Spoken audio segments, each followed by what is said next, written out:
O que o novo coronavírus tem a ver com os serviços ecossistêmicos? Antes de tudo, devemos responder o que são serviços ecossistêmicos. De acordo com o Ministério do Meio Ambiente, os serviços ecossistêmicos são os benefícios da natureza para o bem-estar humano e para as atividades econômicas. Um exemplo disso é a chuva que cai na região centro-oeste, sudeste e sul do Brasil, que dependem muito da floresta amazônica.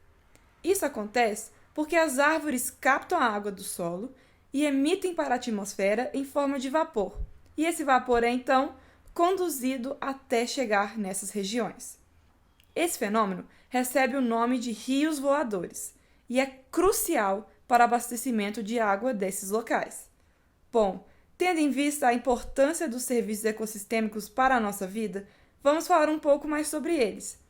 Eles são divididos em 3 tipos: serviços de provisão, serviços culturais e de regulação. Os serviços de provisão são os produtos que as pessoas obtêm da natureza, como alimentos, água, madeira e sementes. Os serviços culturais são os benefícios que as pessoas obtêm do contato com a natureza e contribuem para a cultura e as relações sociais, como atividades de lazer em parques, cachoeiras, locais de identidade espiritual e religiosa. Os últimos, mas não menos importantes, são os serviços de regulação que, na maioria das vezes, não percebemos o quão importantes eles são. Esses serviços são os benefícios que as pessoas obtêm da regulação do ambiente feita pelos ecossistemas e seres vivos, como regulação do clima, controle de secas e inundações e controle biológico de pragas e vetores de doenças. E você sabe como o novo coronavírus se relaciona com tudo isso?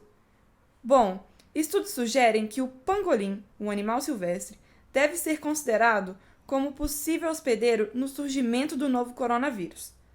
As doenças transmitidas de animais para seres humanos estão em ascensão e pioram à medida que hábitats selvagens são destruídos pela atividade humana. Os cientistas sugerem que hábitats degradados podem provocar e diversificar doenças, já que patógenos se espalham facilmente para rebanhos e seres humanos.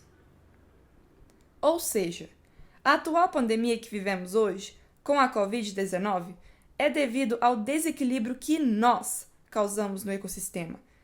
Nós, seres humanos, interferimos no seu serviço de regulação.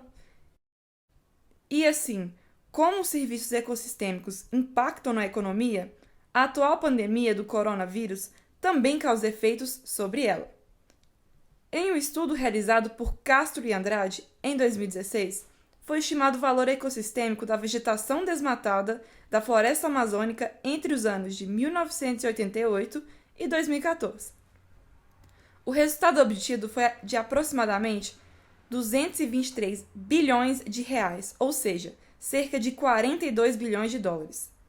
Esse valor representa cerca de 7% do impacto da pandemia do coronavírus na economia mundial, que gira em torno de 3 trilhões de dólares. Desta forma, percebe-se como o valor dos serviços prestados pela vegetação da floresta amazônica é economicamente relevante diante da economia global. De acordo com o Conselho Federal de Medicina, em 2017, o governo federal gastou em média R$ 1.271,65 com a saúde de cada um dos 207 milhões de brasileiros, dando um total de 262,8 bilhões de reais gastos com a saúde pública no país. Para o combate à pandemia do Covid-19, o governo já repassou 2,01 bilhões de reais aos fundos municipais e estaduais, com previsão de investir em mais 5,11 bilhões de reais destinados à saúde pública. A soma total dos gastos do governo federal relacionados ao combate do coronavírus já ultrapassaram os 800 bilhões de reais, valor correspondente a 11,6% do PIB. Os Estados Unidos evocou uma lei que obriga montadoras a fabricar equipamentos para ajudar no combate do novo coronavírus. Determinações como essa vêm da necessidade de suprir a demanda de leitos, como ocorre no Brasil, que precisa aumentar em 20,2% o total de leitos para adultos de UTI do Sistema Único de Saúde, o SUS. Isso para garantir o tratamento de pacientes com Covid-19. O governo federal ainda não decretou nenhuma lei desse caráter. No entanto, empresas estão agindo por conta própria e passando a aumentar ou mudar sua linha de produção para garantir um abastecimento dos itens necessários ao combate da pandemia. E é por isso que o isolamento social é tão importante atualmente. O isolamento social pode ajudar a reduzir a contaminação, caindo de 5% para 2% da população brasileira. Com isso, será possível dar prioridade ao atendimento médico das pessoas que precisam e trabalhar diante de um cenário de menor contaminação possível. Nesse sentido, o número de mortes poderia ser reduzido quase pela metade no curto prazo com políticas de isolamento, e assim possibilitando chegarmos o mais próximo da normalidade novamente. Durante o isolamento, o ideal é que as pessoas sejam testadas para saber o impacto da doença. Além disso, a melhor forma de evitar que a crise econômica tenha um impacto ainda maior na vida das pessoas é preciso promover políticas de transferência de renda e de apoio à população e às empresas.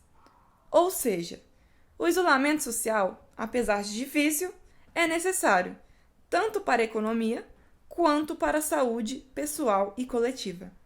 Por isso, fica em casa!